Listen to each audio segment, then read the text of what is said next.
Morning as we make our way up to the 1 o'clock hour, the morning drive time. So you're tuned into Cooking with Dominic this Sunday morning. So let me start by saying good morning to Mr. and Mrs. Giuseppe, Mr. and Mrs. Regis, Mother Tuna Puna, good morning to you. Morning, Angie. Morning to Mano, Oman Olga. Good morning to Marilyn Mackenzie. yes, Barrow. Right, good morning to all of the trolls as well for making the show what it is. We know some of you just can't help yourself, no matter that you all make all kind of accusations against the programming on this station, that it's all PNM lies and just defending the PNM, but you stay locked on because truth has a certain attraction that you just simply cannot get rid of. So I'm not seeing the well, I think we're supposed to be up on the social media platforms, Facebook and YouTube. I'm not seeing the comment stream yet, but good morning to all of the folks who are on the comments. Let me see here. So I'm seeing Darrell Nanton. Good morning to you, sir. We're working hard on that issue for you. And that's the only person I'm seeing so far. Right, so it's 11:15. And so let me just get to this thing one time. So there's two issues I wanted to touch on today. The first one briefly, and then I will get into the substantive issue. But I felt that I needed to just make mention of this. Usually, well, a few weeks ago, I would have started the series where I sought to respond to a claim by a listener one Sunday morning that the government isn't doing anything in the 6 years, and some that since this administration has been in office, they haven't done anything. They claim that this is the worst government ever, the worst prime minister ever, money is being spent and people are not seeing where the money is going. But I always make the point that one of the biggest challenges facing this administration is the issue of PR and getting the word out as to the things that they are doing, so that unless you reside in some cases close to an area where a government project of significance might be taking place, you may not be aware of these things. So one of the industries that was hardest hit by the COVID pandemic and the closure of the nation's borders was in fact the yachting industry. As you know, because the borders were closed, the yachties were not able to come on land, and that would have impacted the industry significantly, where it was reported that there were a number of small businesses that would have provided ancillary services to the yachting industry that would have gone out of business, which would have resulted in a loss of jobs, obviously a loss of income and revenue to the government through taxes and so on. And there was also the claim that because of that development, the nation was losing out on millions of dollars in foreign exchange, foreign direct investment coming from yachties coming into Trinidad. One of the main claims from the yachties was, of course, challenges with respect to what they refer to as ease of doing business. In particular, the forms that they had to fill out. There was a 13-page form or document that they had to fill out before being allowed to dock. And that was one of the biggest challenges facing foreign direct investment in Trinidad and Tobago is the ease of doing business. And this administration has been doing quite a bit to fix that situation again, but the media doesn't really see it fit to cover that. They will cover the challenges that are being faced. So with respect to the yachting industry, they were only too happy to talk about how many businesses closed and how many people lost their jobs and how much money the country was losing in foreign exchange, and how some of the yachties who would normally frequent Trinidad are now taking their business to Grenada and St. Lucia and Antigua. So the negative side of it, they were only too happy to report. But when it is that you have positive developments in response to that, you hear precious little or nothing at all. So I just wanted to read something here for you quickly. A development with respect to that, in addressing that issue.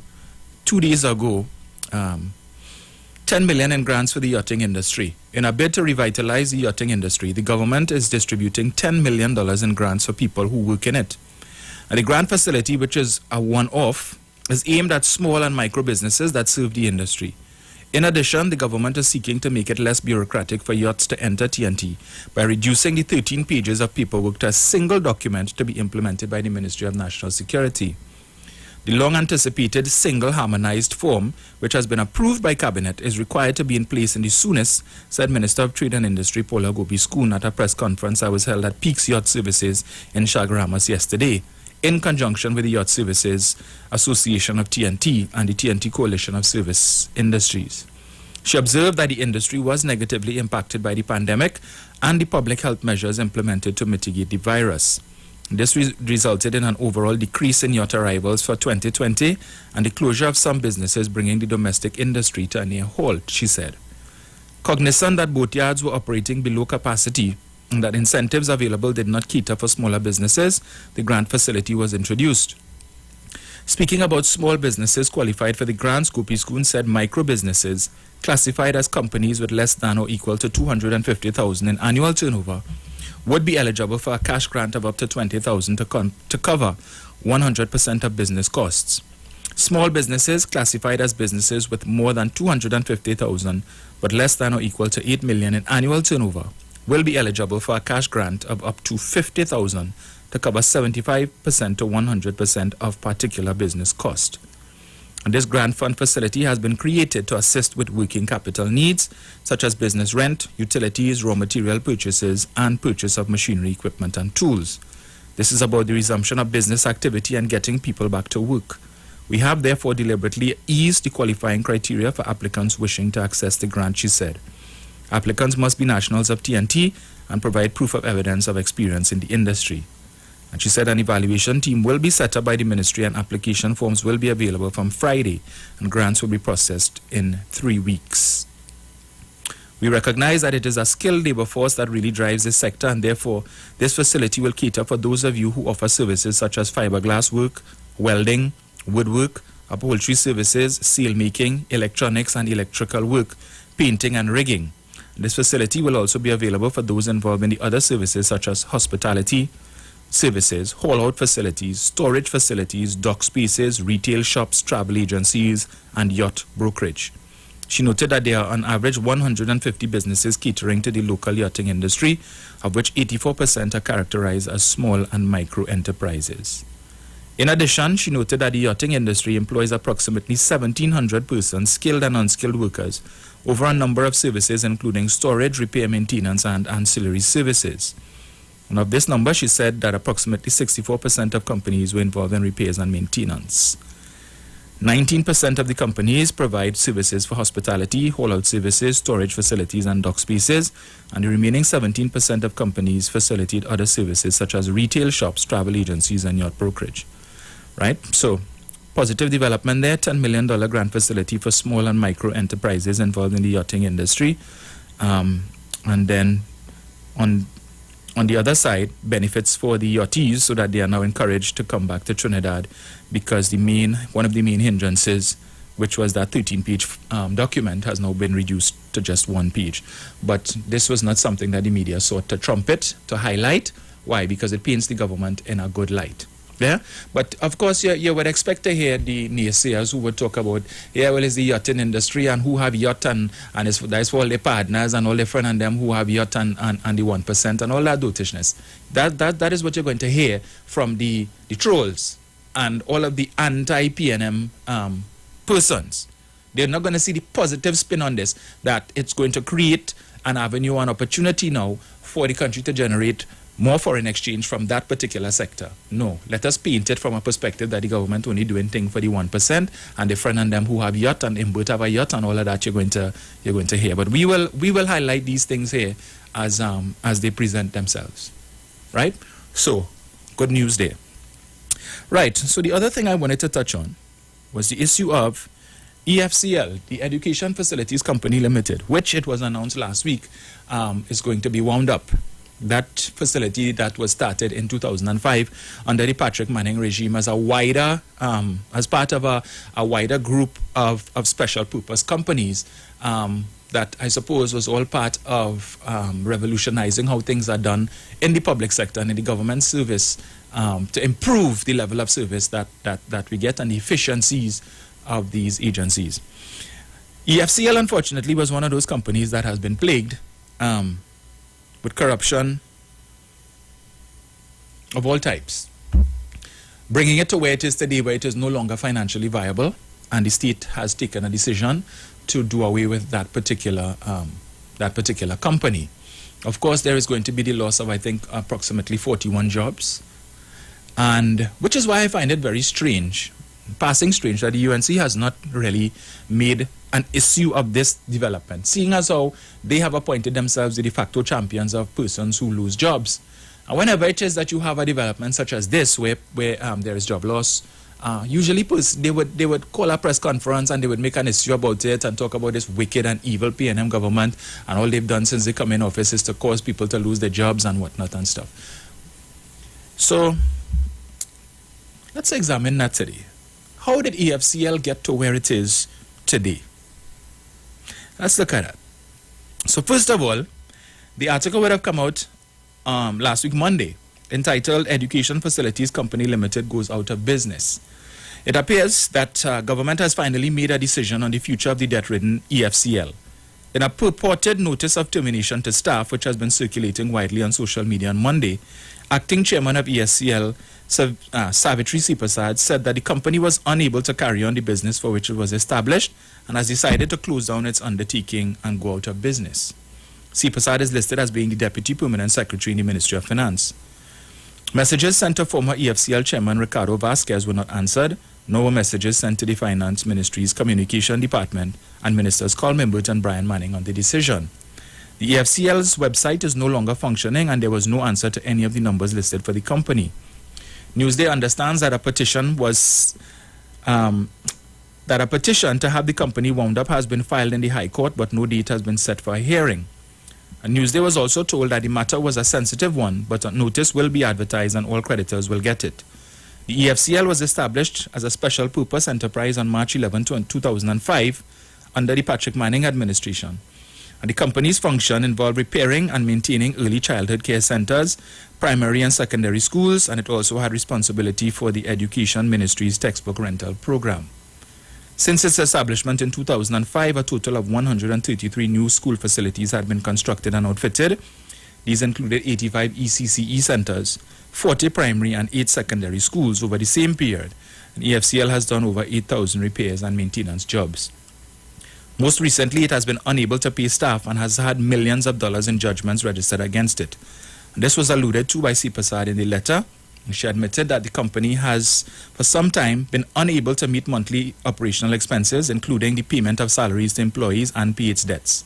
She also said that she has been inundated with litigation, which has caused an additional strain on its resources and frozen its bank accounts. And the purported termination notice also said steps have been taken to wind up the company. I see that we have the Soca shot coming up. All right, so we will go to that, and when we come back, we will discuss EFCL. We will discuss the contract mill, backdating of contracts, 900 million in contracts issued to one contractor under the last administration that we wouldn't talk about and that they don't want to talk about. So we'll be right back. This season of Lent, get more options from Royal Castle with their 3 tasty meal specials. Meals made with the freshest fish, seasoned with the Castle's appetizing Trini ingredients and cooked to golden perfection. Choose from the fish combo, 2 succulent pieces of fish, 1 side and a 16-ounce soft drink, or the fish sandwich combo of a tender, tasty sandwich, 1 side and a 16-ounce soft drink, or even a flavorful veggie combo option of a sandwich, a side and a 16-ounce soft drink. Get more options from Royal Castle. Our culture, our taste for Lent. Thinking of what to have for lunch or dinner? Here's a meal tip from Royal Castle. If you're on the go and want something easy to eat, try Royal Castle's Golden Chicken Nuggets. Enjoy these golden, tender, and tasty bite-sized treats of 10 pieces of nuggets, 1 side and a 16-ounce soft drink with your choice of honey mustard or barbecue sauce. And not forgetting the kids. The Castle has a kids nugget combo too. Of 4 pieces of nuggets, 1 side and a 16-ounce soft drink, and our nuggets are made with the same delicious local flavors that we're famous for. It's the Royal Castle Golden Chicken Nuggets. Our culture, our taste. What goes in is a local something that makes it all taste better. It's the flavor of our culture. Come from here, come from there, and everywhere. It's the special flavor that's made us savor at the Royal Castle. Welcome the Royal Castle. Royal Castle. Flavor to the bone. Royal Castle. Taste the very own. Royal Castle is the local something that makes it all taste better. Taste the unique flavor of our culture at Royal Castle. That was today's meal tip from Royal Castle. Right, welcome back and thank you for staying locked to the Street 919 FM. Right, so that was a meal tip, not the Soca Shot. Carnival 2022 is over. We are in Lent, so yeah. Right, so continuing on the issue of EFCL. It was only last week that an $18 million debt was added to EFCL's books.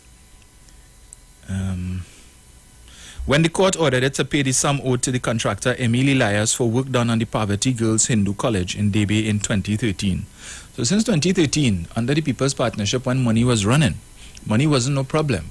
Oil prices were at its highest and money was just flowing.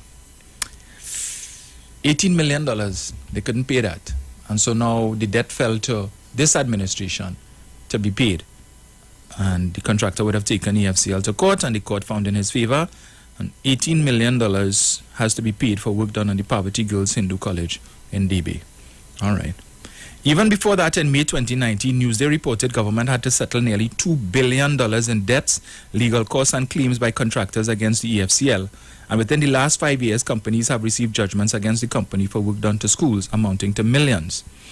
In February 2021, one contractor levied on the company's Long Circular Road St. James offices, loading office furniture, fittings, and computers onto a flatbed truck.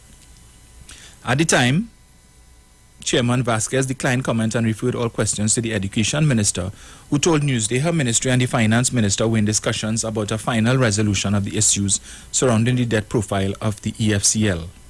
And this decision to levy came after the EFCL had asked for time to pay, but never did.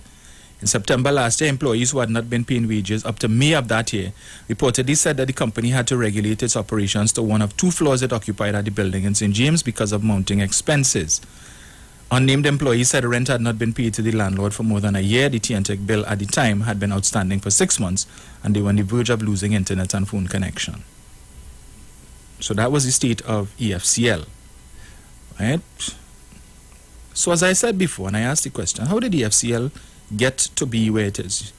As my good colleague, good friend, Dane Francois used to say, if you want a thief and in government, build. You just build stuff and you will be able to, where is this? And you could thief. And if there's one thing that the former People's Partnership Administration did very well, was to utilize that maxim. Yeah. Just now, where is this thing, boy? All right, just give me 1 sec here, Trinidad and Tobago. I know I found this thing here. Right.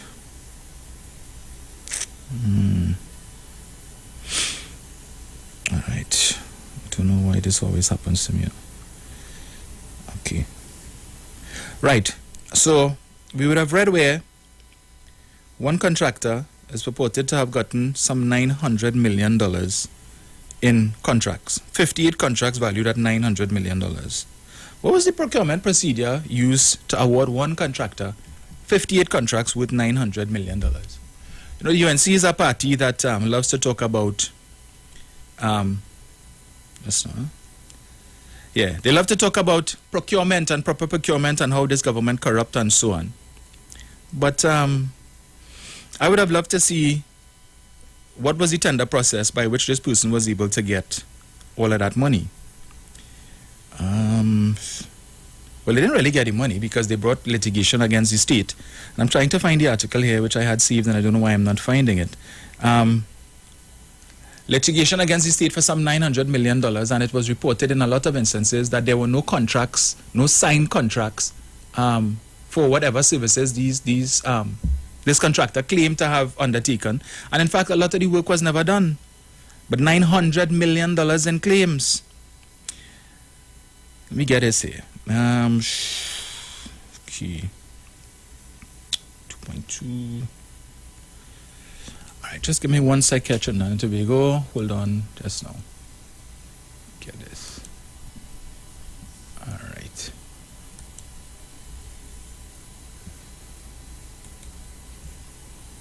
Let's see here. Hey, I'm a happy place in my life, and it can't change. And I just come out here to do right. Boy, that's why I will never, ever change. I'm a happy place everywhere I go. I'm a happy place. That's why I will never, ever change. I'm a happy place everywhere. If you're watching in your house right now, that's the show. Tell them. So when you see me rocking with my friends, it's just a love, it's just a vibe, so yes. And when you see me rocking by myself, tell them it's so far pretend, so me tell them. And when you see the little tiny head, we live your life like it's no problem. And everybody put your hand in the air. Say, that's why I will never, ever change. I'm a happy place everywhere I go. So do the dance, so do the dance. Never, ever change. I'm a happy place everywhere. Put a smile on your face. We tell them, a smile a day. Give the vibes away. And a smile a day. Keep bad vibes away. We tell them, a smile a day. Give the vibes away. And a smile. Right. Thank you for your patience. Let me just put this thing back on here. Right. So, article dated November 14th, 2015, entitled Workers Caught Backdating Deals. A secret contract millhouse was discovered at the Education Facilities Company Limited in Maraval, and armed guards have been called in to secure a mountain of potentially damning evidence which points to the illegal manufacturing of backdated tender documents worth hundreds of millions of dollars. Let's see. The discovery was made one day after the new board of the state-owned company suspended its chief executive officer Kiran Shah and chief operating officer Sharma Maharaj over claims of impropriety. Informed sources told the TNT Guardian that a member of the board found a secret room on the first floor of the Maraval building, which is opposite the country club and also houses the main branch of First Caribbean International Limited. EFCL occupies the second floor of the building, and unknown to staff, another room was rented on the first floor. Unknown to staff. Sources said a new board member was stunned after finding 3 people busy at work in the secret room and called in security after realizing they were working on EFCL business. The 3 people in the room and another who was subsequently found to be part of the same operation were sent home, and their access to information technology at the company was suspended, sources said. Accounting firm PricewaterhouseCoopers has been called in to conduct a forensic audit of the company and has already taken a snapshot of the systems used in the mill house. Sources said they have already discovered that the 4 select employees were hired to create contracts and tender documents for several existing projects which were already paid for in full. This was being done according to company insiders to validate the tendering processes to make them appear transparent and legal. A preliminary report has revealed that contracts worth hundreds of millions of dollars were given out to select contractors in the run-up to the September 7th general election, and they were paid in full without any work being done. 2 contractors, who are financiers of the United National Congress, have been identified as the major beneficiaries of the scheme, sources said. Sources said the forensic audit and a criminal investigation by the Anti-Corruption Investigations Bureau, which began in April, triggered this week's suspension of the 2 executive officers. A whistleblower initially went to the police with a 108-page dossier detailing several instances of fraud and mismanagement. This sparked a police investigation centering around the award of several contracts over the last 5 years. Sources said efforts have been made to axe the whistleblower, but she stood up against her employers. The TNT Guardian also learned that the executive suspension come mere months after the dismissal of a female civil engineer who clashed with the seniors over the contract with a preferred EFCL contractor. Contacted yesterday, recently installed EFCL chairman Arnold Pigott confirmed the suspensions and the audit. So, for 5 years, I didn't say it, it's in the article here, right? Over 5 years, the entire time that they were in office from 2010 to 2015, bubble, racket with EFCL, contracts being given out but no proper tendering, no proper procurement. But today, they are the best defenders of proper procurement. They know all about what proper procurement entails. And, yes, but this is going on. People were actually hired specifically for the purpose of creating false contracts or creating contracts for work that was already given, work that was already paid for, and work that was never done. But you had a new administration coming into place, and so therefore, to try and cover your tracks, so therefore, to give these so-called contractors something legitimate to hold in hand, so that when this administration came in 2015 and decided to do their due diligence, to do background checks, to make sure that they can validate all of these hundreds of millions, and in this case, billions of dollars in claims coming from contractors for certain works that was never undertaken, that they could have a legal leg to stand on in the courthouse. So people were told, well, go and do the work. How much you want? 10 million? 20 million? 30 million? Start the work now, man. We will deal with the contracts after. No work done. People fully paid, eh? Not a piece of wood, not a 2x4, not a plank, not a piece of ply, nothing do. No repairs done. But people paid in full. Millions of dollars in full. And then after the fact now, they lose the election, they try a shot. When they realize water more than flour and there was a strong likelihood that the PNM would be taking office, they try to take in front and create these contracts, putting EFCL in the situation where it is today with billions of dollars in claims, litigation. So they don't have money already, but you have to find money now to pay lawyers to go to court to fight all of these claims that are coming before the organization, right? So money that really should be used for the benefit of improving schools, repairing schools, constructing schools, maintaining schools, had to go to pay legal fees. Who were these attorneys that were representing some of these contractors? Who were they? And were any of these contractors PNM supporters? Were any of these contractors PNM members? I hardly doubt that. So when we heard about ministers of that former administration having 3 and 4 and 5 house, man coming into office not able to afford a red Solo and 2 doubles, but leaving office with 2 and 3 high-end vehicles, several properties, and so on. It's no wonder, right, where the money was likely to have come from. I ain't call no names, but if all you call, I will whistle. Yeah? Let me go again. Let me get this one here. Right. I think these people was look. Anyway, where is this other article? Let me get this here. EFCL 900 million. Right. I'll pull this up here. The name of the contractor awarded 58 contracts worth 900 million has been withheld. Chairman of the state enterprise that gave out these contracts, EFCL, cannot answer questions about them, and the auditor appointed to sift through the EFCL affairs is itself now subject to a probe. And the former EFCL chairman, Arnold Pigott, does not wish to attend the parliament committee that is seeking to understand all of this. To be clear, the issue is not the identity of the contractor in question. The issue is the complete breakdown of the public's ability to scrutinize the affairs of a state enterprise. And a powerful state enterprise too, if it can do things like spend $900 million. It may well be that all procurement rules have been complied with, that all policies designed to minimize risk and widen public participation in state business have been adhered to, that the contractor in question is unquestionably qualified to do the work, but the lack of transparency on a matter that has cost taxpayers nearly $1 billion puts appall over the EFCL as well as similar state enterprises that award contracts.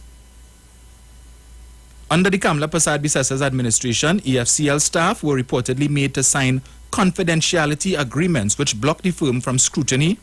Reports of a contract mill later emerged, and the firm has been and continues to be bad news for the citizens of Trinidad and Tobago. It is simply in the public interest. That is something a former government minister of all people should be able to appreciate.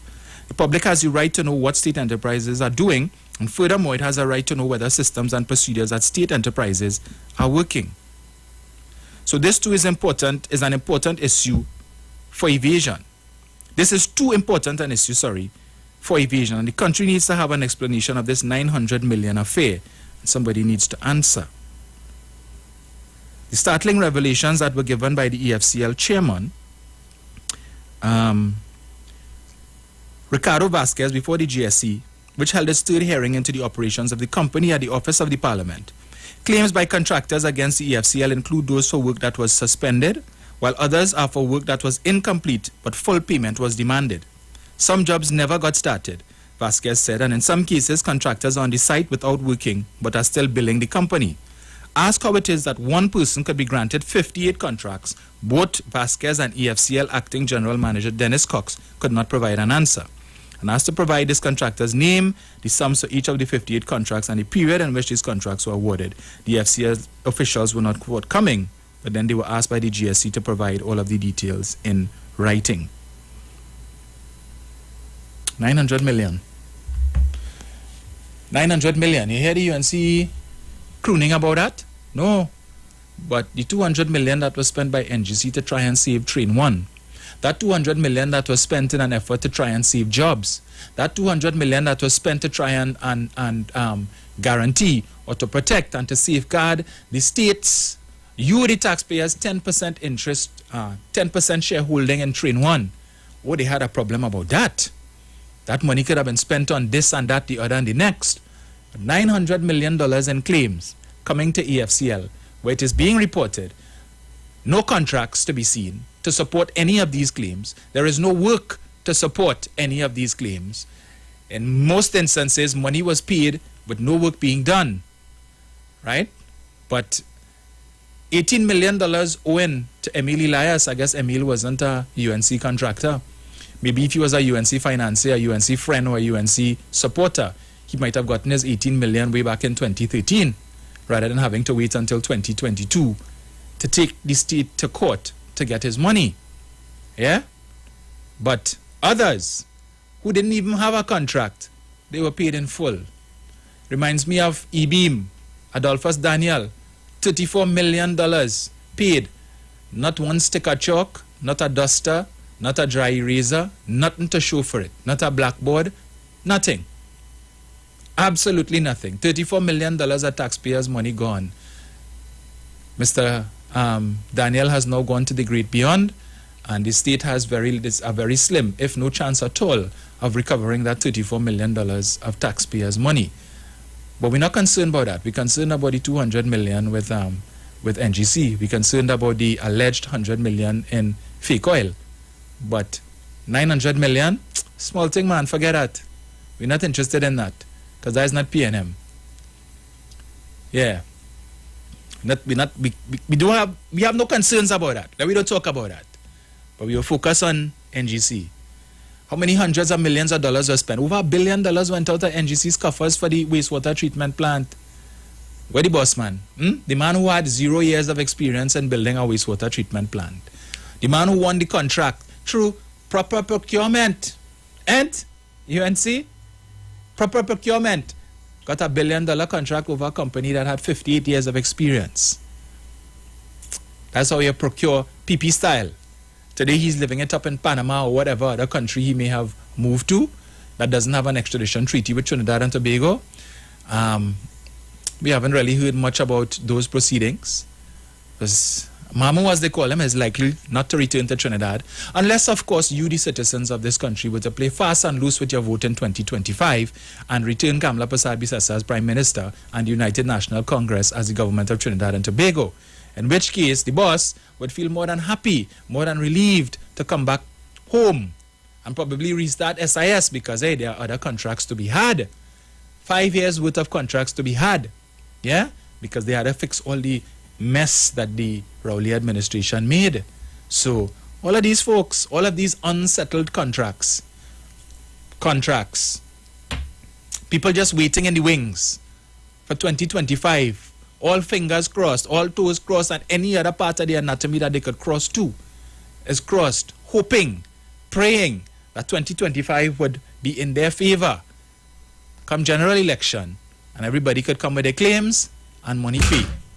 And man who have cases in the court, all of a sudden we might see certain witnesses in high profile cases no longer willing to testify. Well, we saw the issue, this case, I think, involving the witness tampering matter. How is it that the media are not reporting on these things? I mean, if you really had to dig deep to hear about these things, these cases that should be front page, these matters that should be the lead story on the evening news, nothing. Not a whimper. They might mention it probably close to the end of the news. That's the only way we hear about it. Thank goodness for some of our callers here who are very vigilant and who keep on top of these things. And then they will call in to say, well, I heard so-and-so, this matter went to court yesterday. Yeah, anything reported in the media? No, I didn't hear about it. Why? Well, I leave it to you to make an assumption. But I think we all know what the answer is, right?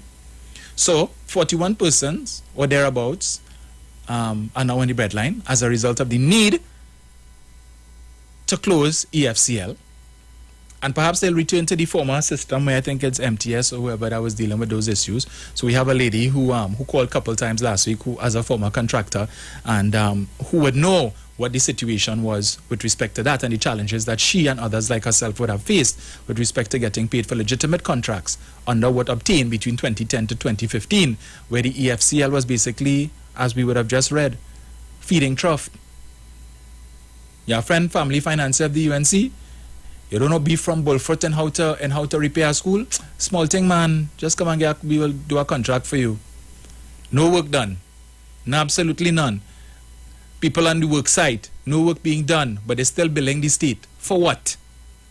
And then you all want to complain, this administration, this Rowley administration, ain't build no school, and the school's in a mess. Well, now you all understand why it is they can't. Because when hundreds of millions of dollars have to be paid out, right? Now, just imagine Trinidad and Tobago, if these people had won the election in 2015, had they won, you all see what would have been taking place? That no work done, people just given jobs, paid in full, no contracts. So you set up a whole room with all the equipment needed, support staff, workers, to just sit down whole day, and they were receiving taxpayers' dollars as a salary to make up phony contracts with hundreds of millions of dollars to substantiate false claims, to rob you, the taxpayer, money that, as all you love to say, could have built more hospitals, other than the one hospital that Kamala built in Cuba with borrowed money from the Chinese. Yeah? The same 900 million that could have been used to put more beds in the hospital, because then that's all you know. Build hospital, buy bed, build school, give out laptop, give out grants, baby grant, color me orange, $69 a day. Yeah, that 900 million could have done a lot of that. Because remember, that is all that they were offering a certain sector of society, right? Other than free jail time for having committed no crime, and we're going to find the evidence later. But we have the ads coming up. Stay locked. We'll be back after 12 o'clock. Yo, make some noise for our Calypso Queen, Terry Lyons. Spread some joy, baby. Hey, let me see all the joy of hands in the air. I want all the try. Let me see. You're proud to be alive right now.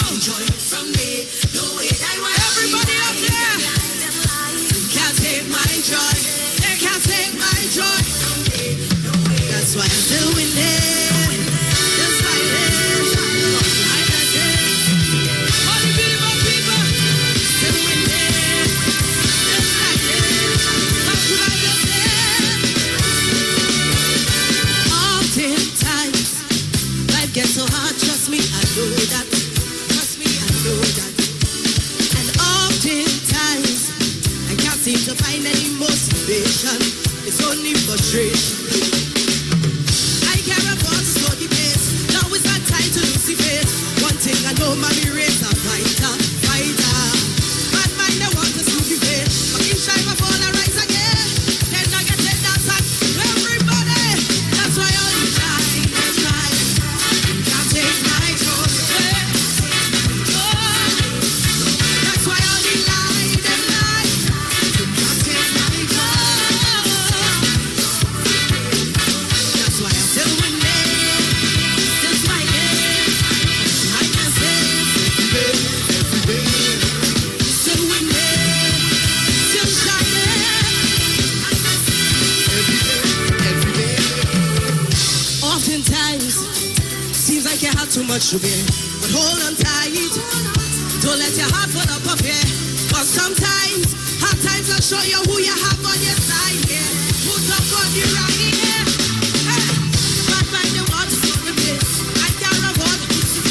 One thing I know, mommy raised a fighter. Left, right, back, front. I want to see all your two hands in the air like this. If you brought to me alive, that's why all the time you try. You can't take my joy. They can't take the joy from me. Swing it, that's why all the try, them try. You can't take my joy. Love your life. That's why I'm still winning, still shining. I'm blessed. Still winning, still shining. Come to my blessing.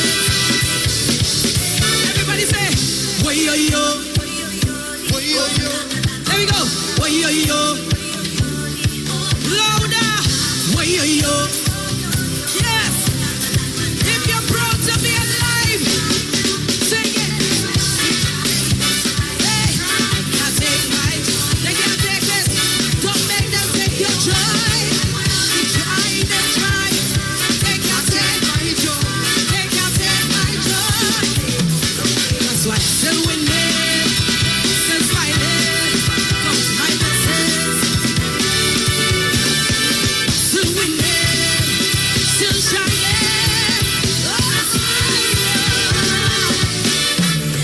My name is Terry Lyons, and I love every single one of you all here tonight. Just remember, don't make no one or anything take your joy. I love you. Yes. I love you too, baby. Join Pastor Kelvin Heinerine and friends for The Way, The Truth, The Life Radio Ministry, a Church of God ministry, live on the street 919 FM from 6 p.m. to 7 p.m. This and every Sunday on the street 919 FM. Jesus said, I am the way, the truth, and the life. No man cometh to the Father except through me. John chapter 14, verse 6. For further information, contact 686-3845-349-5178 or 342-7303. What is Apex? It is the pinnacle of high-performance vision through a lens. It's clarity, no matter what angle you look at. It's comfort, no matter what you do all day, every day. And it's customized with every digital measurement your eyes require to see at their very best. Apex Digital Lenses by Value Optical, the ultimate lens design for your eyes. Value Optical, expert care for your eyes. It's Extra Foods, Plenty for 20 Festival of Savings. Olco Cafe Crown Coffee, 10 for $20. Fruta Cool Kids, 10 for $20. Pringles Snack Packs, 5 for $20. Mama Ramen Noodles, 10 for $20. Creamery Ice Lollies, 8 for $20. Happy Pasta Cuts, 5 for $20. Oasis Water, 1.5 liter, 5 for $20. Sunshine Cheese Puffs, 10 for $20. And so much more. And check us out on Facebook and Instagram for even more specials. Extra Foods, always extra for less. St. Patrick's Day has arrived, and it's the perfect excuse to get together over the unmistakable and bold liquid of Guinness Extra Stout. Let's spark a new kind of celebration and just be Irish for a day, even if you're not. Because during St. Patrick's Day, more than ever, anytime is Guinness time. Please drink responsibly. If you're experiencing pain, constipation, headaches, poor blood circulation, high or low blood pressure, diabetes, cancer, swollen or darkened feet, come visit us at Health and Wealth Lifestyle, located at 73 Eastern Main Road, Barataria, opposite Eastern Credit Union. We at Health and Wealth Lifestyle offer a wide range of services. Come and experience our new 3D analyzer, which allows you to have a look inside your body. We also provide live blood analysis, iridology, ionic foot detox with foot soak and foot massage, aquatherapy, full body massage, and organic supplements on sale such as Nano Silver, Nano Zinc, Body Light, cold pressed sesame oil, and more. Health and Wealth Lifestyle, located at number 73 Eastern Main Road, Barataria, opposite Eastern Credit Union. For more information, call 275-8359 or 288-1108. Join Nicole Huggins for Health and Wealth Lifestyle every Monday from 9:05 a.m. to 9:55 a.m. right here on the street 919 FM. Hi, what's up, TNT? This is Wayne Johnson out of Brooklyn, New York. I always wanted to do something back home, and we're going to be doing our gospel segment on Mondays from 10 p.m. to 12 midnight. That's 10 p.m. to 12 midnight on 91.9 FM. Listen what I want you to do. Spread the word. Spread the word, TNT. Salvation, full and free. Salvation is for everybody. Mondays from 10 p.m. to 12 midnight. That's 10 p.m. to 12 midnight on 91.9 FM.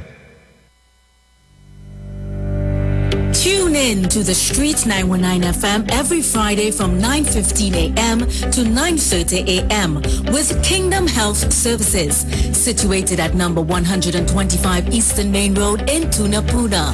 For the program, Health and Healing, merging the old with the new with Mr. Brent Diet. For more information, call 318-7471 or 484-0141 or 360-4100. It's all about Kingdom Health Services on the street, 919 FM. Doctors Desmond and Angina Phillips present a series of healing retreats from February 27th to Sunday 6th March at the Eco Resort in Toko. This includes delicious healthy foods, refreshing healing drinks, learn DIY healing techniques, mini seminars, and natural therapies. Price plans are for cost and full coverage excluding transport. Select plans. One day from 8 a.m. to 5 p.m. at $600. Monday 28th February, Tuesday 1st March, Wednesday 2nd March, and Sunday 6th March. One night, one day from 5 p.m. cost $1,100. Sunday 27th February, Monday 28th February, and Tuesday 1st March, or 2 days, 2 nights from 5 p.m. That costs $2,100. Sunday 27th of February and Tuesday 1st March. For more information, reservations, and share the live. Share the live. The Street 919 FM on Facebook and Instagram. Share the live. Iowa George on Instagram. Share the live. Iowa TV and Street TV on YouTube. Share the live. The Street 919 FM.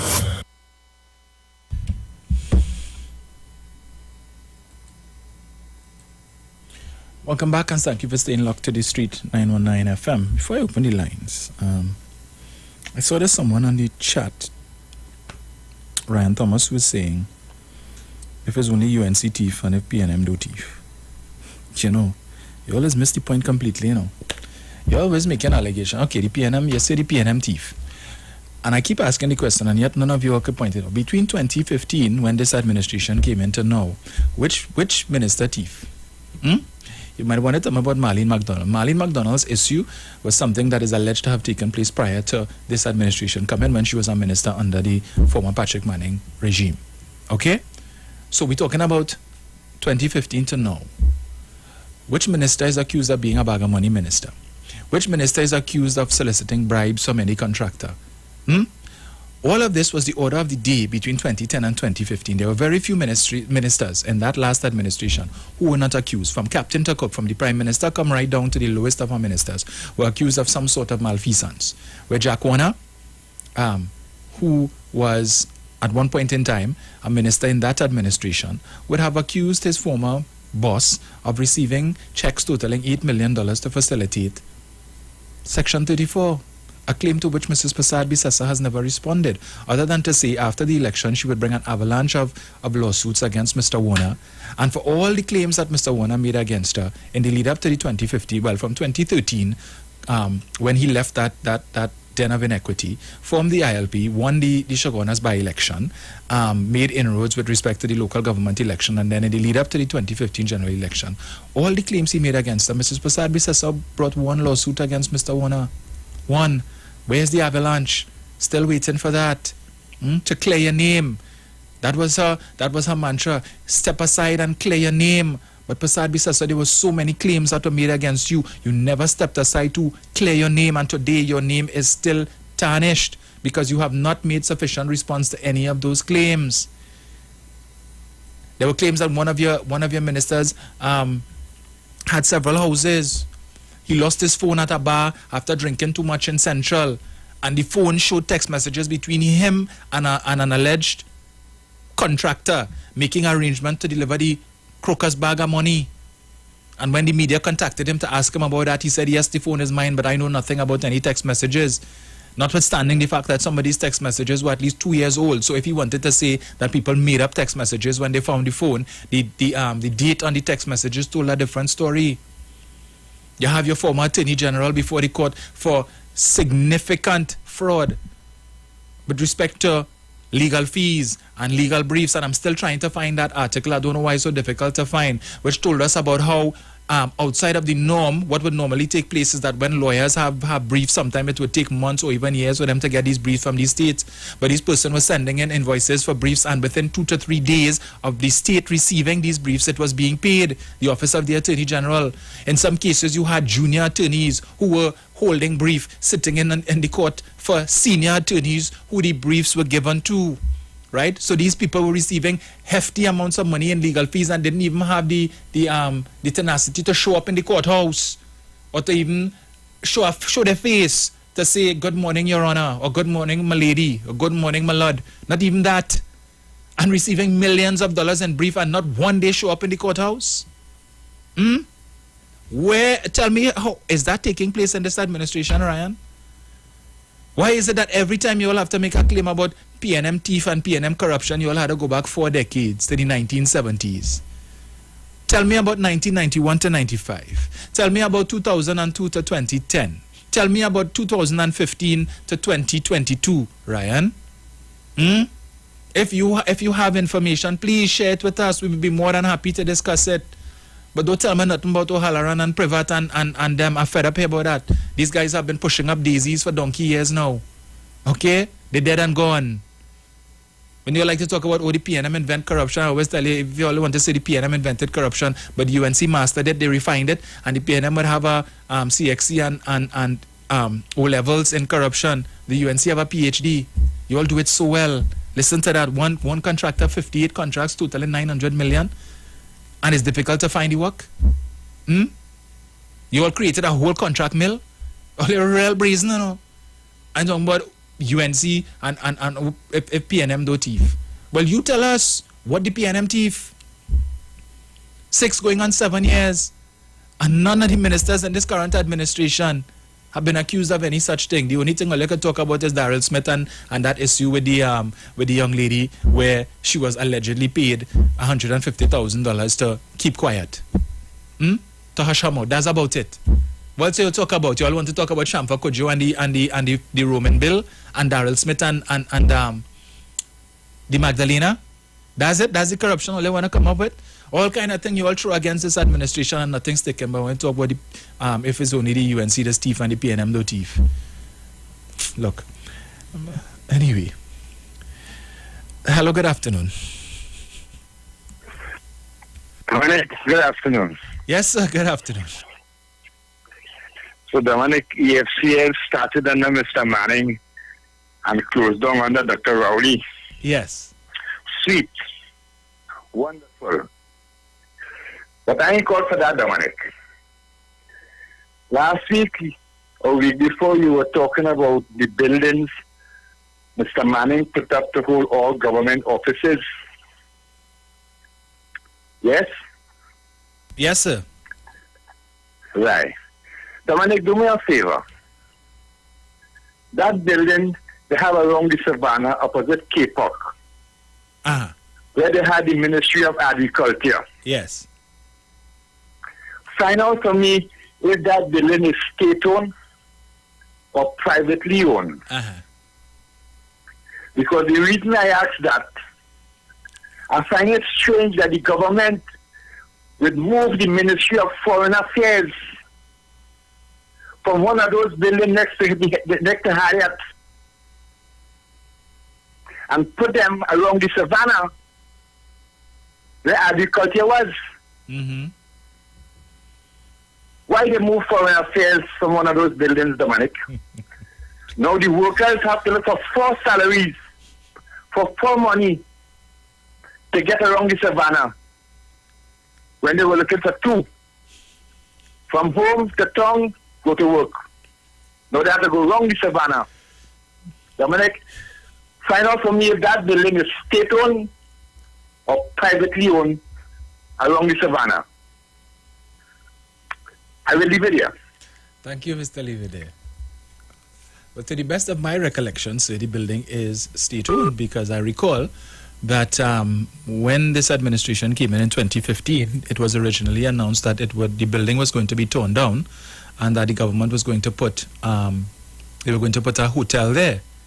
An internationally branded hotel was supposed to go there, and then of course there was a hue and cry with respect to there being too many hotels in that area because you already had Cape Park Hotel, you had the Hilton right around the corner, and then at the time you had the Carlton Savannah there as well, and it was felt that perhaps you could make better use of the building.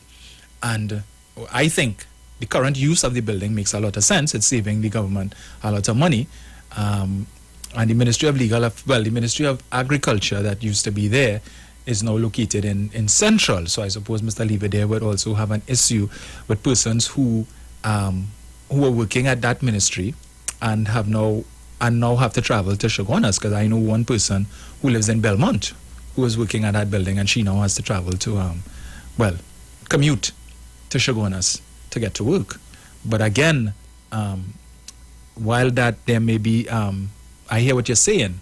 At the end of the day, the bigger issue here is that the state is saving millions of dollars in rent, and I suppose it's not appropriate for them to have the Ministry of Foreign Affairs in such a small space where it was there in the government campus or the building by Hyatt.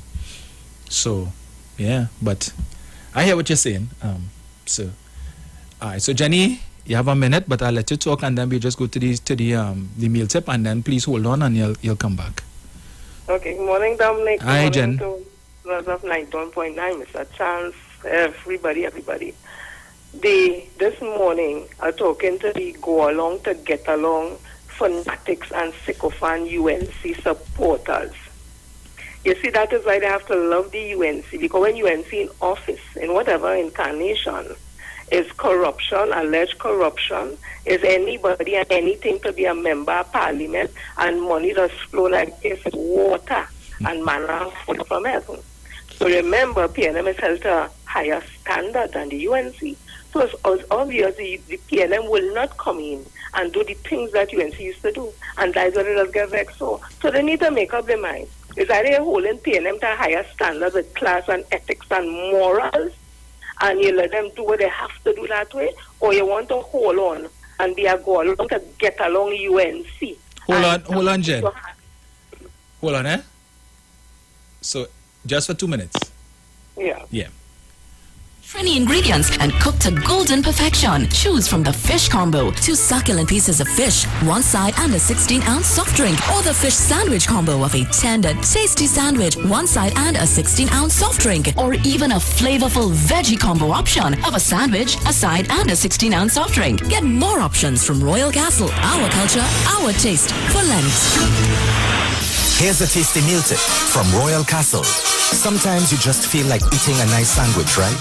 The sensation of biting into a soft bun with the crunch of fresh lettuce and the taste of tomatoes along with the added condiments. All a treat to your taste buds. At Royal Castle, our sandwiches are a hit. Try the center breast chicken and flying fish sandwiches, the wholesome veggie burger. And at selected locations, you can also get the grilled salad or grilled sandwiches. So when you get the craving, remember that the Castle has some delicious sandwiches. Ask for them in a combo too, with your favorite side and a drink. Royal Castle, our culture, our taste. What goes in is a local something that makes it all taste better. It's the flavor of our culture. Come from here, come from there, and everywhere. It's the special flavor that's made of savor at the Royal Castle. Welcome the Royal Castle. Royal Castle. Flavor to the bone. Royal Castle. Taste the very own. Royal Castle is the local something that makes it all taste better. Taste the unique flavor of our culture at Royal Castle. That was today's meal tip from Royal Castle. Jenny. Yes, Dominic, as I was saying again, the UNC go along to get along fanatics and sycophant crew. Because they like to call PNM that. But as I was saying again, PNM is held to a higher standard as everybody does say. And we appreciate that.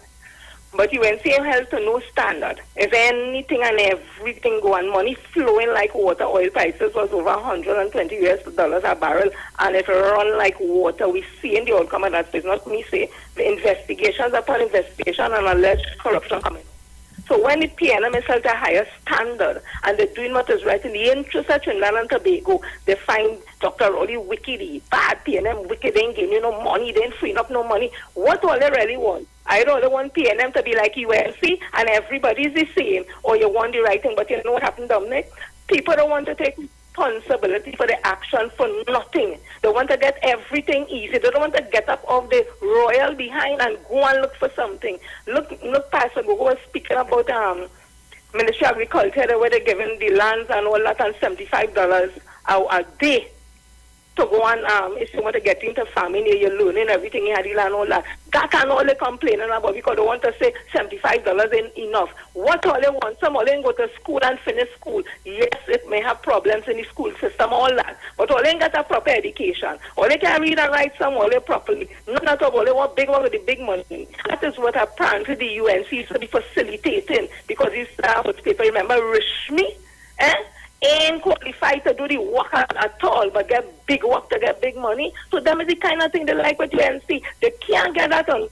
But the same PNM, they say they held a higher standard, and they can't get it. And they have all the bad things to say, whatever it is. Dr. Rowley, let me tell you something if you're listening this morning. You do what is best for this country. And you see the voice of people, the voice are going on that. If you listen to them set of voices, watch me, you ain't going to do nothing, you go stand up still.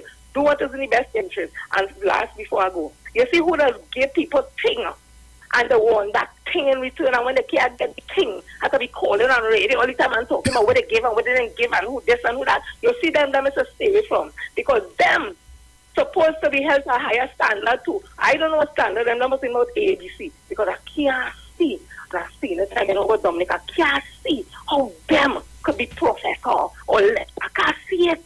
If somebody could show me, oh God, Professor Kojo and them not give me money, but oh God, at least the conversation will be educational. You could learn something still, or you'll be real vexed with them for the stupidness they'll be doing sometime. But oh God, it I won't call him forever and ever. Yes, we know Dr. is the blackest man, and he said that he proud to be black, and he proud to be black. But good grief, comes a different conversation now. If you are really a professor, which I highly doubt, and you're a lecturer, come with conversation that you could teach and instruct the people of the same Chumakaki that we're talking about, but good grief. Every time you call the same conversation about these buildings, come down to Trinidad after 4 days of being out of Trinidad and do something with the building. We might help you with it too. But good God, not because you give somebody something, you have to get back something from them. And because you ain't get, you start talking all the time. I just had was to say that. Again, to the go along, to get along, fanatic and sycophant UNC. Yes, I'm talking to all you. All you want thing easy. All you can get is on the pain and so pain is the worst thing. All you take that. Doctor, all you love you. That is transformational leader, not a black man who be 44 on rape charges. That could be transformed. Look, Dominic, before I said the wrong thing and cost on the people really about. Have a blessed day, reach home safely. Thank you, Jen. Drag your bow, Mr. Fiddler. And let me just say, we talk about, as Jenny made mention of transformational leader. I would have started off the program this morning telling you about the $10 million grant funding that the government has provided for to assist in revitalizing the yachting industry. And I draw specific reference to, they're not giving out, it's not Column earning $60-something a day and they're looking for regular laborers, right? It's grant funding of between $20,000 to $50,000 for small and medium enterprises that can provide services to that particular industry. And I read outside the list of some small catering services, if you could do a little plumbing, welding, and them kind of thing to assist, right? But we like to say the government don't do nothing for black people.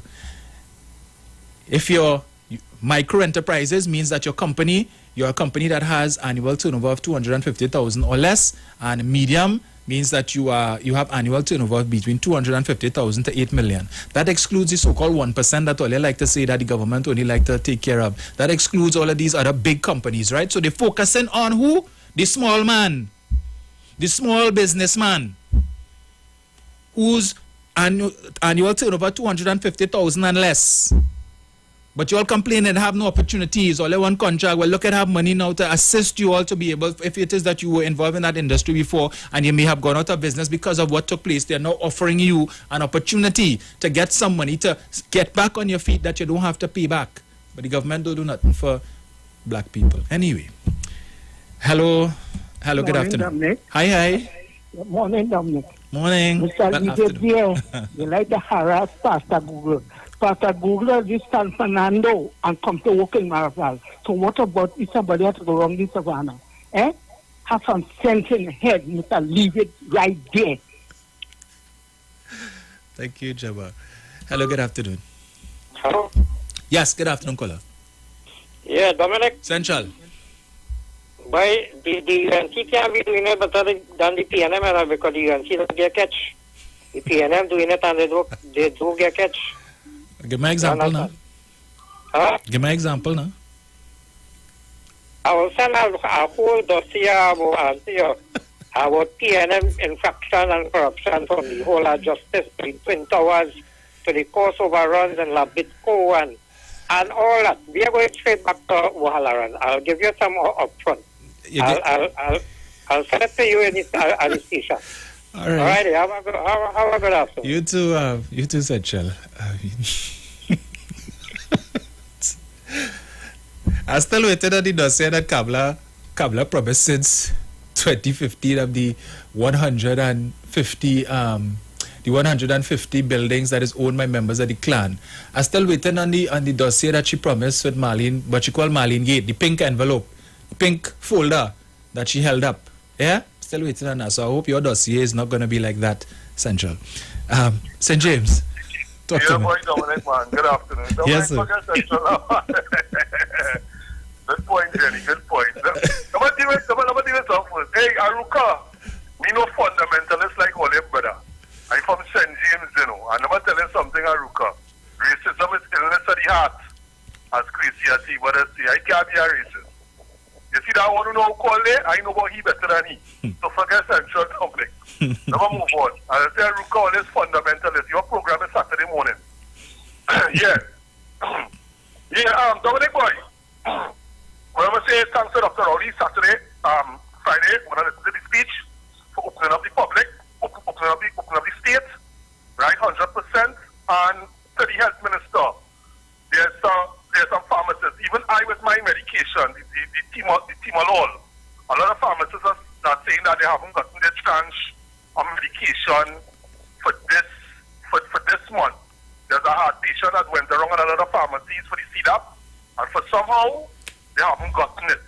The Minister Terence Diaz saying, I don't know what is the problem, so I don't want to assume anything, because normally I've been getting a thing regular, and this time the pharmacist told me long circle and all they haven't got. So Minister Terence Diaz saying, I hope you could look into that. That's why there's a quality radio station for Aruka to bring issues. Anyway, Dominic, as I say, number 2 thanks to Dr. Rowley for opening up the economy, opening up the state, and stop letting unvaccinated people hide behind the vaccinated people. Let people start turning and start getting responsible and doing what they need to do. And to end, Dominic, what people don't understand, I listened to Mr. Brad Manning on the radio on Saturday, Friday with Google. He has said something that struck me at the end, right? That when there's a particular qualified professor who's calling and using a dog whistle of the blackest man, it's really a dog whistle for people who don't look like Dr. Rowley and who asking in order to create an image that something is wrong with Dr. Rowley being dark skinned. I try to be sarcastic and say that Dr. Rowley does it, but he's smarter than that, right? It's really an insult. What he's really trying to do is blow a dog whistle. When he calls in every time and tries to take down the head, Dr. Rowley, right? And he tries to injure, as Brad Manning said, injure ministers, unfortunately, because he can't get away and he couldn't get where he wants. What you're literally doing is that you're destroying the government in order for the UNC to slip back in. And we know what we went through. So because of your selfish desires and because you can't get where you want, or your ego can't get a massage, you want to destroy the whole party. Right? And that is what Professor Wall Street is doing. And people are to be careful about it. What he's trying to do is destroy Dr. Rowley, hoping that everything come collapsing down, and that for some reason and somehow, the UNC will sneak their way back in. And that's the only thing they could be doing it for. Because if there's no other alternative but the UNC. So Dominic, brother, and listen, brother, good program. You take care. Thank you, sir. Right, and let me extend good morning to Carol Buko. And happy birthday to your daughter, Carol. I didn't see you post her name, so I just have to say happy birthday to your daughter, and I trust that she has a very enjoyable one. Mr. Port of Spain. Hello, good morning. Greetings. Good morning to you, Dominic. Yes, sir. Good day. And good morning to the listeners home and abroad. Dominic, it is clear that we have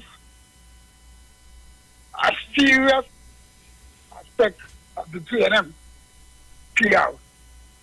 Dominic, do you imagine that the opposition is claiming that the chairman of PARIA have no right to be a chairman of PARIA because his wife is the Speaker of the House.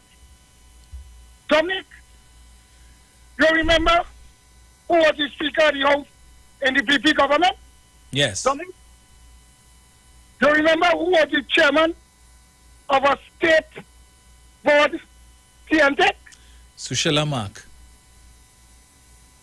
You see the hypocrisy about these people? Yes. The opposition leader not willing to take a press conference because she would be asked questions. She would be on Monday night forum and Sunday morning in the Giddy graphic. Where if that Gideon turn wrong and him know, and you cannot recognize a senior member of your cabinet in a video, or you recognize a government minister that he wasn't wearing no mask. The war is on the land, not on the sea. Come back and say no. Central, are you ready for truth? Are you serious? What about the building in 10th Avenue where we were taxpayers were paying money for Dominic? No such place. Dominic? Yes. You know, these people are not really serious, boy. $400 million like sport. A public servant had to live outside. 5 years, 3 months, 14 days extra. You take in the Constitution, Central, all your serious boy. the Beaton wastewater, billions of dollars a man run with on the eve of the election, always signing all over the place. You know, Dominic, this is what gets me angry, you know. When I hear these hypocrites and them coming out to defend and attacking and calling this Prime Minister a dictator. You know what's a dictator? Surely, a dictator wouldn't be a man who call an election on time. Surely, everybody who criticizes him would have been locked up. But I want to bring out this point, and I go end with it. I want to tell Central, a dictator wouldn't be living by a contractor, having a Prime Minister resident builder, having to cost taxpayers extra money for security. Central, always stop the radio now.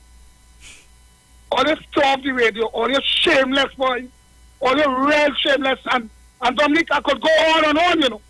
I could go on and on. I could go on and on. She loved people so much that she drove off on the people and the young ladies who were protesting against the highway. You remember that, Dominic? Mm-hmm. And you remember how right-hand man, the man who's supposed to be, was the poorest man before the PP government got into the election, now supposedly, allegedly, to be one of the richest men, say them like a bag of aloo. No condemnation whatsoever. And then finally, accused my court guard, who defending this country after all you're saying that this border is porous and everybody coming in as murderers. Dominic, no apology whatsoever. She wants to know the person who fired that shot. No investigation, but she said murder. This is a senior counsel, you know, that gave us some silk. Dominic, our PR had to get more on the button. All these things mustn't be led and get away with. Because we have people like Wall Street and Central and them, and the next one who's saying that the government could get everybody $1 million. By the way, good morning, Minister Cox. Good morning, Mr. Kurt Isaac. Always PNM, eh? Sure. Dominic, thank you very much for allowing me this contribution. I want them to challenge me with that. Challenge me for any one of them, including the Bamboo King, who say that children was taken out of here in containers with a head shaved when he was on a radio station as a talk show host. No apology whatsoever, because that was not food. Was money that's come in the containers. Dominic, this is facts. I want them carry me to the port, to the court. I want them carry Wendell Eversley to the court too. Because Dominic, as day follows night, if the opposition leader don't apologize for saying that his Coast Guard murdered a baby, we are going to show where we are true Pendigonians, not fanatics as Central and these others who comes on to obstruct the radio when they come on to dilute the facts that the UNC is the most corrupt government ever passed through Trinidad and Tobago. And I hear my sister Jenny just reminded people that oil and gas was way above over $100 and gas was over $8. You understand? So, Dominic, good program. Don't let them interrupt you. They either want to try to tell you about, oh, you on board this and that and the other. Find out what body in. Find out what body in. Thank you very much. Thank you, sir. Hello, good afternoon.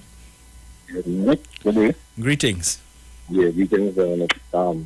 I hear you talk about the what do you call it, the steel? Yes. Yeah, and well, here what going on. That former government they call the UNC supposed to be commended for something. Here what they supposed to be commended for. They build school in space and that which never happened in the world yet. Because they have schools that we can't find, so they build it in space, I see, right? Yes. So Central and them had to take that because they build school in space. Now, this professor who will be talking, as a genuine thing, this man is pushing ahead that he's carrying down the PNM and trying to say that he's still a PNM. And here we know, he's come like he's selling guns, he's giving guns to the enemy to lick up the PNM. These fellas and them, I don't know how they could say that they're black and they're this and that. And talk about how they this and they that. You understand? And the attitude, right? And I hear a lady call what they are talking about, what was in your program, talking about what? PNM fanatics and the PNM sycophants. But they like to talk about sycophants. But who's more sycophant than them? Because let me tell you something, PNM has lost election how much time? PNM people has whistled the vote from PNM and feeling that PNM was bad and certain things. The UNC asked them if the UNC ever withhold the vote from them. Never. So when they're talking about PNM sycophant, them is sycophant. The UNC has 18 seats that will never move. And you know that. And if we play the fool with some of the other seats, they take that too. And talking about sycophant, like Central and them stuff. And let me tell you something before I go. You see the stuff they're talking about PNM start corruption? A man who say that, there will be a clown. Because you know corruption started way down in the Garden of Eden, from way back. So when they talk about pinning corruption to PNM, anything a man do, Judas was corrupt. You understand? And we had people here who was opposition in the time gone. They had a government they called the thing government before the PNM. They was corrupt too. So I don't know how these people are talking nonsense. It's people without sin. They were genuinely saying that I irritated them. People without history and all this kind of thing. Who know the history of the talking and that nonsense. Just try to write history. That's the problem in this country. And the little blacks and them doesn't understand the issue, so they're talking after that nonsense and following them. Thank you, Dominic, for allowing this contribution. I'll listen off here. You enjoy the rest of the program. You too, sir. Thank you. But I'll just leave Central with this one because this is a article that I intend to discuss maybe next week or in one of the coming weeks. This is how Bob Lindquist, Canadian forensic auditor, described the Piaco airport scandal. The single most egregious manifestation of an act of corruption by any government of Trinidad and Tobago is the Piaco terminal. That's Bob Lindquist. He have no horse in the race. He's not a Trini. That's how he described it. The single most egregious manifestation of an act of corruption. So when all they like to talk about the PNM corrupt and the PNM created corruption, sir, this is Bob Lindquist after 2000 telling you that anything, or let's say the PNM do from 70s, 80s and whatever, couldn't compare to that Piaco airport scandal. Barataria. Hi, my brother. Yes. Good morning. Greeted. My financial good. You see, you don't take them on, no? No.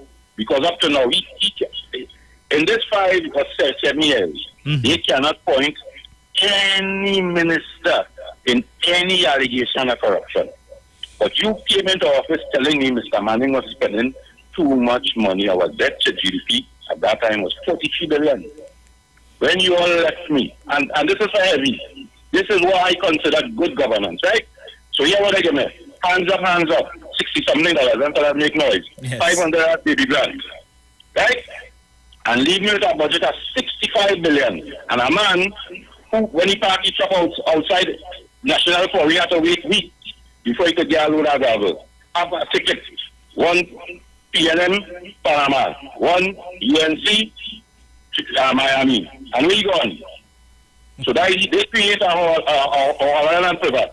And when I get into office, the governor of the central bank tell me, you have money to run the country for how much days? 3 days.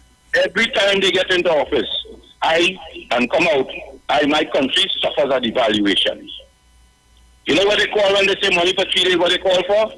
If they were in office and we already were spending 62 or 65, they pay every day. My government is now at 50-something. Hence, going way back down to where they were. And my country still going under a pandemic They are spending nearly 300,000 or 400,000 behind one COVID patient for free. Heavy. And so if you want to know where my money gone, or you want to take all your job to avoid that, good governance. That is why I just vote for. Right? I have an attorney general make noise in Trinidad and Tobago, and when he done, I have a man called Vincent Nelson. Yeah, the British government had a right as president attorney general to tell him, look, I have a man here was receiving money and telling that. And first attorney general in the history, them are 4 people who tell us who ever done make the jail. They call him the man Blinkers who did the report. After how many years, nearly 30 years, them fight the extradition, and come and give me section 30. How much did they get? 8 million? Yeah. And give me section 54. A man leave the bench and come over with a snake and a bunch of keys. Right now he has no more. He's of non-existent because of that. And what he has? She have a report on top of your house finished. What he has? Well, you wake up now, man. I know who I voted for. Right, Evie? My financial guru, thank you very much. Yes, sir. Yeah, and I would much rather spend 50 million for a taste of, 20 million for a taste of carnival than spend 53 million for rent on a building that nobody ever used. Not one public servant ever stepped foot in. But we don't question that. Hello, good afternoon. Good afternoon, Dominic. Greetings, sir. Calling from Ari Village, Princestown. Welcome. Great show as usual. Here now. Use our boss. Now, here what's happening. It appears now I am a PNM by boot. Right. You know, UNC are very clever. Because you see the media, you said it, the media is a trump card in a country, right? Mm-hmm. And they make sure that they have the media eating lunch out of their hand every day. You know that? Yes. Because, Dominic, when I look at you see tonight news and tomorrow night, no, tonight would be this morning news get together with UNC, right? Mm-hmm. Good. You know, on TV6, it amazed me as if everything is on that Sunday morning show because, you know, sometimes 3 minutes, 4 minutes, I would switch and come back and still at them on, you know. Mm-hmm. That is one. 2, as you say, all the good things that are happening in the country, the media does not and will not even have it on the front page of the papers. But anything that is negligent, you're hearing it on TV stations, on the paper's headline. And the next thing, UNC, they are obstacles for progress in this country. No, there are obstacles. They are an obstacle.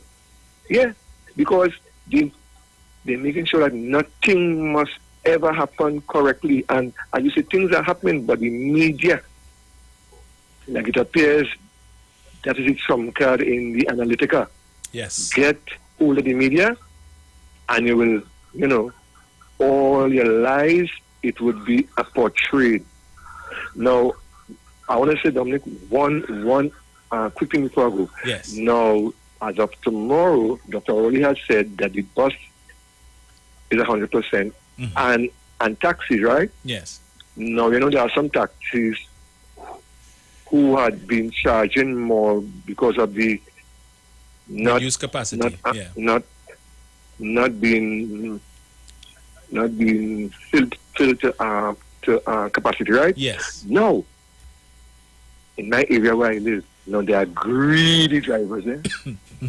And not only here, but in other areas, I'm sure they would want to take their full capacity and may not want to drop their fares. I hope that passengers could stand up, because, Dominic, you have your own transport, right? But I mean, that those who are traveling. Yeah. And there are some drivers, not all, but I mean the majority. Some of them, they're vexed, you know, because they wanted to stay as that. Yes. But anyhow, have a nice day. You're having a great show. Thank you, my friend. Thank you. Thanks a million. No problem. Hello, good afternoon. Good afternoon to you, Dominic. Brian, greetings. Good afternoon to your listeners and callers of 91.9. Dominic, you know what my major concern is? Mm-hmm. Sometimes when I think about it, I am of the view that a lot of money was spent buying out attorneys, judges, and everybody you could think about. Don't talk about the media. Because you're going to tell me a major case where two prominent persons in society had a court matter last Monday. And as you said earlier, you had to look for it to see where it is. I want people to tell me, Dominic, what happened to the accused rape case, an assault? When is that case going to call? How come three prominent appellant court judges could say murderers are entitled to apply for bail in this country? Yes. Did they take into consideration that there are witnesses out there and what may happen to them? Was that taken into consideration? And why you didn't give the state time to appeal to the Privy Council? Why you had to rush it through and say, no, you only have a week or two? What was the reason for the rush? Yes. Is there a reason? But you see, all these things we keep speaking about day in, day out, year after year, week after week, month after month. Where are all of these cases?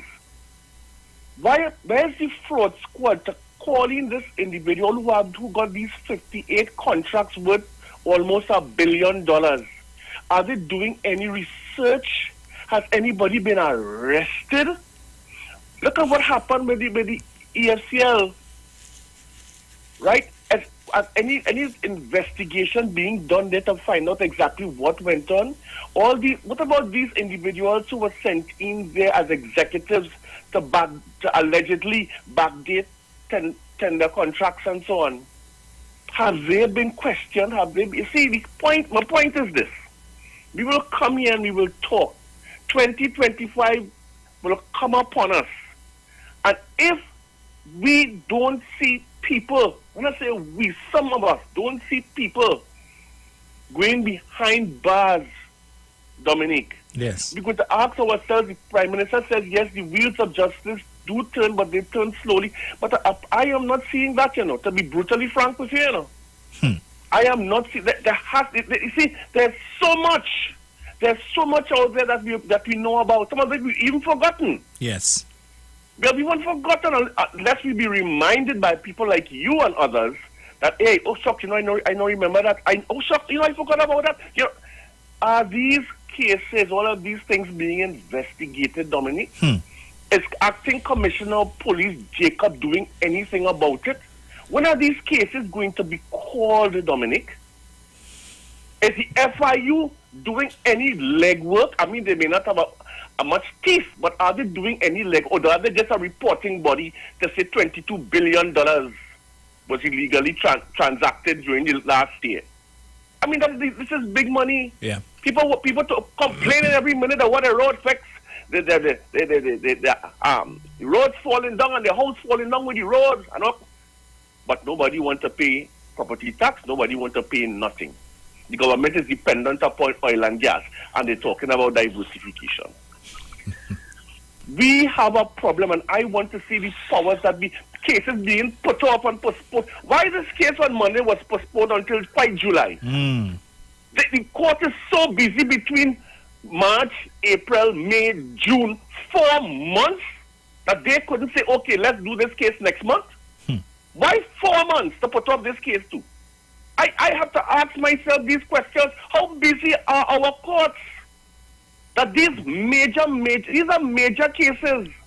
These are people in jacket and tie, Dominic, doing wrong, just like the man who's selling a weed.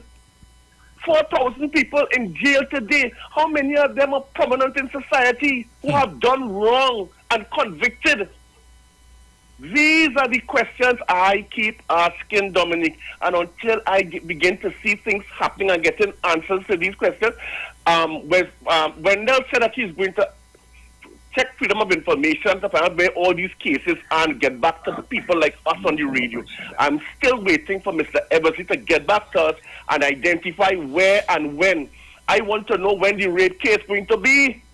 Why that taking so long? If the DPP sends it across to the judges, to the courts, that means the DPP had evidence to do so. Yes. And if we had evidence to do so, what is the kickback?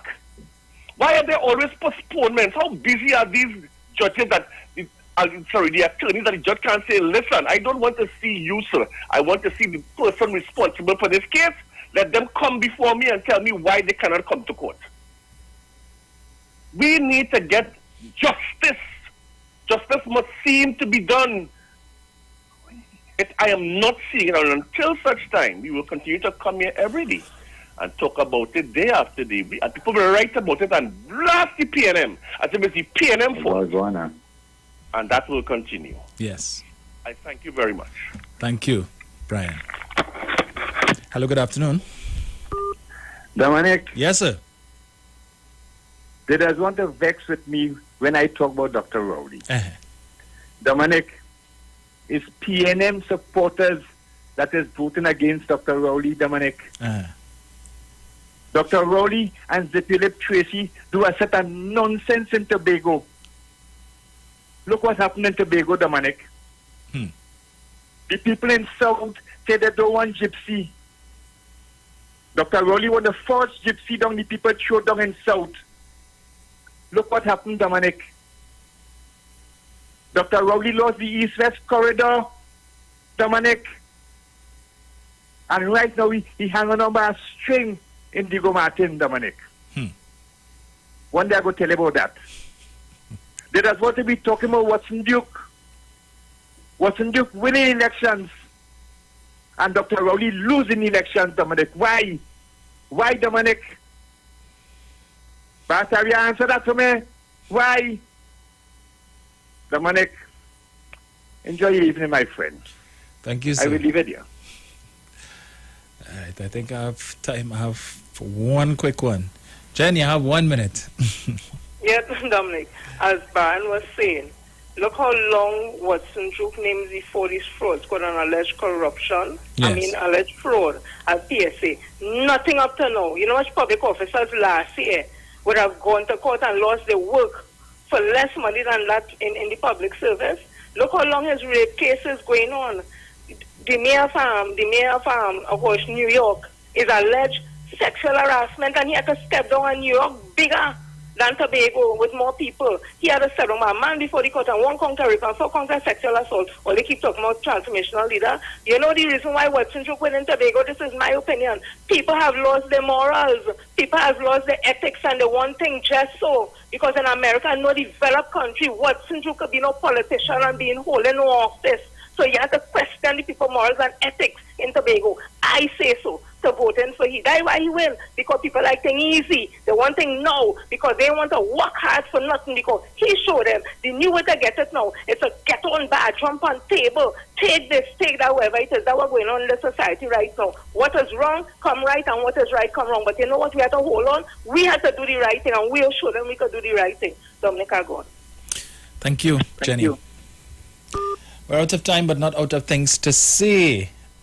You know, yes, the Sunday morning show needs more time. But always a pleasure to be with you. So there'll be a little change in the morning. So I will be on with Bruce, and Sharon will be on Tuesday. But that's just a little arrangement for this week, because we have an interview in the morning. So enjoy the rest of your Sunday, the rest of your weekend, and we'll chat again in the morning, 6 o'clock. Just remember, Bruce and I will be here, and Sharon will be on Tuesday, and then we'll see how it goes for the rest of the week. So, yeah, with that, I thank you, and I am out.